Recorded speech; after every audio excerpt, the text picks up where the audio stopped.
felt different from the start. I was 21. Too old to be called a child. Too unsure to feel like an adult. When my parents dropped me at my grandfather's house, the air smelled of dust and mango trees, the same smell from my childhood. Warm, slow, familiar. Grandpa lived in a small town where time moved carefully, no rush, no noise. The house creaked when he walked.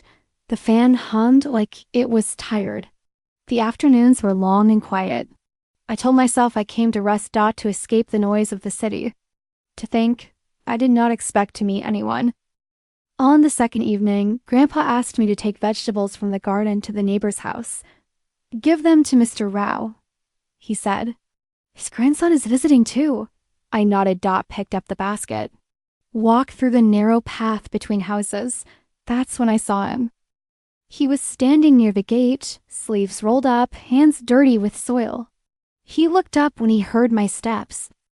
We stared at each other for a second too long. Hi, he said. His voice was calm. Oh, hi, I replied, suddenly aware of my hair, my clothes, my breathing. I'm Arav, he said. Mr. Rao's grandson. I'm Maya, I said. My grandpa sent these. I handed him the basket. Our fingers brushed. Just for a moment. It was nothing. And yet, my chest felt warm. He smiled. Not wide. Not dramatic. Just real. Thanks, he said.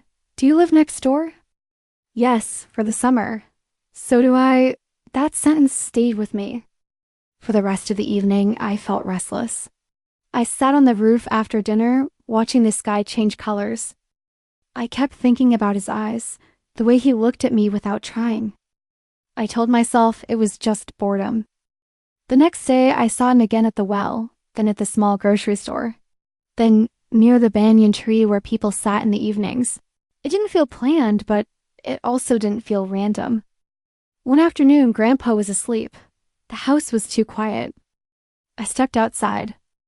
Arav was sitting under the banyan tree, reading a book. He looked up and smiled. You again, he said. I laughed softly. Looks like it? I sat a little distance away. Enough to be polite. Enough to feel safe. What do you do? He asked. I study design, I said. I don't know what I want to become yet. He nodded. I get that. I'm done with college. Still figuring things out.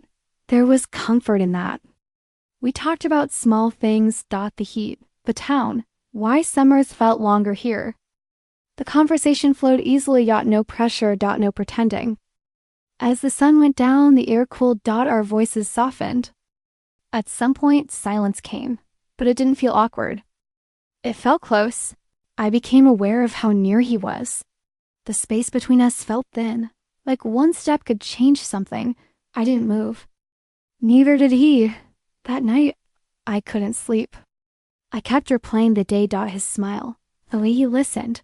I felt silly. And excited. And cautious. This was just a summer, just a town, just a moment. The days passed. We started walking together in the evenings. Not calling it anything. Just walking. Sometimes we talked. Sometimes we didn't. Once, it rained suddenly. We ran under a small shed, laughing. Water splashed everywhere. My clothes stuck to my skin. I felt shy.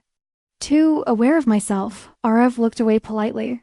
That made me feel safe. You okay? He asked. Yes, I said. My voice softer than usual. That moment stayed with me. Not because of what happened, but because of what did in single quotes t. One evening, he asked, can I tell you something? I nodded. I don't usually feel this comfortable with people, he said. I don't know why, but with you, it's easy. My heart beat faster. I feel that too, I admitted. The words felt honest. And risky. After that, things shifted. Not suddenly. Slowly. We sat closer. Our conversations became quieter. Sometimes our shoulders touched. Sometimes our hands rested near each other. Once, when he laughed, his hand brushed my arm. It sent a quiet shock through me.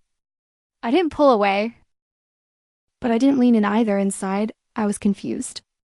I wanted closeness, but I was afraid of endings. One afternoon, while helping Grandpa clean old boxes, I found photos from my childhood. I looked at the girl I used to be, carefree, unafraid. I wondered when I became so careful. That evening, Arav and I sat on the roof of his house. The sky was full of stars. He lay back, hands behind his head. I sat with my knees pulled close. My chest tightened. I knew what he meant. We were both visitors here. Our lives were elsewhere. I turned toward him. He was already looking at me. There was something in his eyes. Unspoken. Waiting. I leaned in slightly. Then stopped. He didn't move closer. Tell me if this is too much, he said softly. I shook my head. It's not. Our faces were close now. I could feel his breath. My heart was loud. My thoughts quiet. He didn't kiss me. Instead, he rested his forehead against mine. Just that. It felt more intimate than anything else. I closed my eyes. I felt safe. And awake. And alive. The next morning, I woke with a strange mix of happiness and sadness, because I knew this couldn't stay the same. A few days later, he told me he was leaving early, a job opportunity. Unexpected. I smiled, congratulated him. Inside, something cracked. On his last evening, we walked one final time. The road was quiet. We stopped near the fields. I don't want to pretend this didn't matter, he said. Neither do I replied. We stood there. Close. Still careful. He touched my hand. This time, I didn't hesitate. I held his hand back. No promises. No big words, just honesty. When he left the next morning, I watched from the gate. I didn't cry. Not yet. That afternoon, the house felt empty again. But something in me felt fuller. That summer didn't give me a relationship. It gave me a feeling.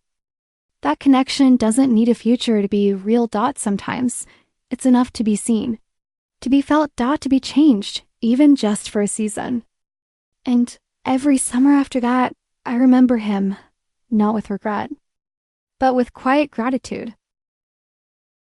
If this story reminded you of someone, or of a feeling you once had, then it did its job. Tell me in the comments. Have you ever met someone you hope changed you? Even if they stayed only for a short time, I read every comment.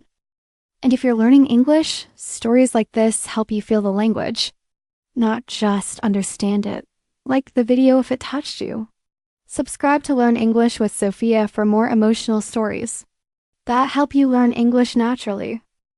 Bye-bye, and take care. And love ya.